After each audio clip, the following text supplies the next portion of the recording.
What's up, everybody? Linesonpaper here, and this is my review of CW Superman and Lois. Before I get too far into that, my latest comic, Malevolent Rising, issue number 4, is currently funding at Indiegogo.com. Please check that out. Now, on with the review.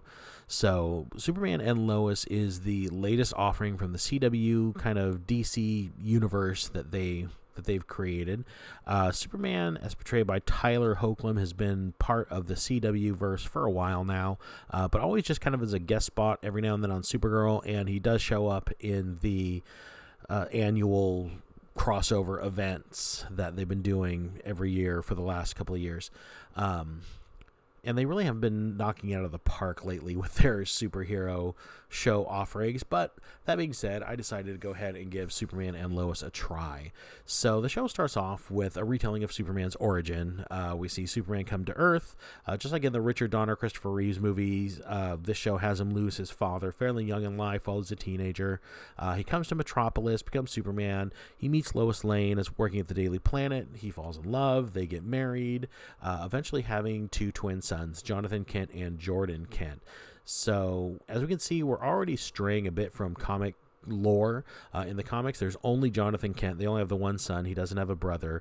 Their son does inherit his father's powers, whereas in this show, as of the start of the pilot, neither son has displayed any abilities from their father. But Jordan, one of the twins, has been diagnosed with social anxiety disorder, while Jonathan is kind of the all-star stud high school quarterback. So they're very opposite boys. The show begins, or our story begins rather, with Superman stopping a nuclear meltdown at a power plant that has been part of a series of attacks on reactors by an as of yet unknown villain. We do find out that the villain has been leaving these microscopic messages that only Superman would be able to read in Kryptonian. So that's where the mystery of the story begins. But then we go into Clark Kent, who is working for the Daily Planet, and the planet's fallen under hard times. Readership is down, subscriptions are down, sales are down, print media is basically dying, and so the staff is being cut. And Lois, being one of the most famous journalists in the world, her job is safe, but not so much for Clark Kent, who's always purposely kept his status as reporter fairly downbeat to protect his secret identity. So he is part of a wave of layoffs. So he finds himself out of a job. And right about at that time, he is called home because his mother, Ma Kent, passes away suddenly from a stroke. So already we're seeing a few things that this show is doing right. One of the things that a lot of writers say is challenging with Superman is that he is so powerful. How in the world can you challenge somebody of Superman's level without either bringing something that's over the top or making Superman's powers weaker or make him less than what he usually is? But what they've done is they've taken elements that his powers have no ability to help him with, a disabled son who's dealing with a crippling anxiety. You've got the burden of he's now unemployed. His paper that has been his job since he's come to Metropolis has now been taken from him. His mother has passed away, and all this compiled with the fact he's never told his children that he is Superman. He hides it even from them, partially because he doesn't want to make them feel as alien as he would have felt, especially with his one son who feels alien as it is.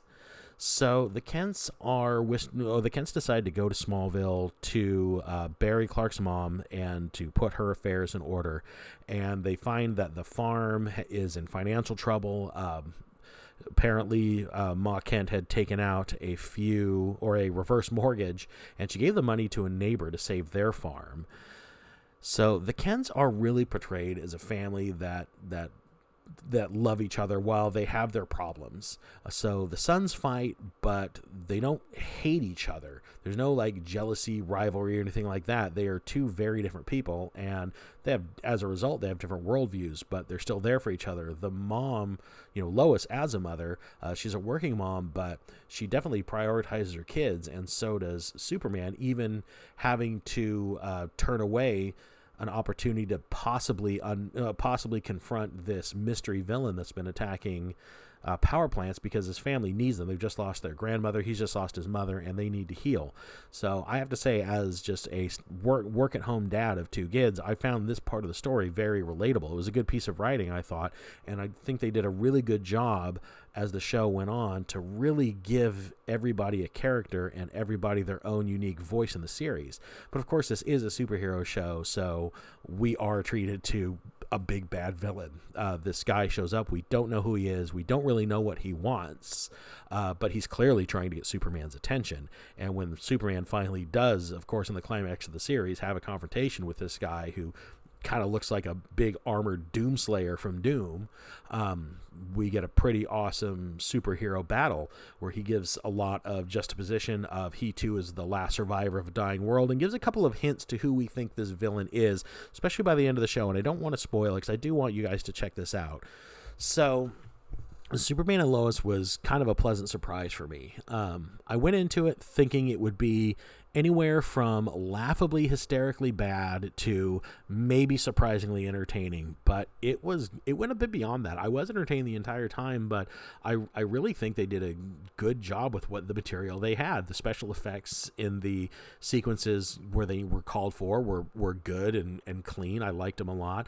The villain is definitely a threat to Superman, while at the same time creating a mystery that's apparently, I'm assuming, going to be solved as the season goes along as to who this villain is and what he wants. There is a little bit at the end where we get a good chunk of who this villain is, but we still aren't quite sure of the entirety of his identity and what this character wants.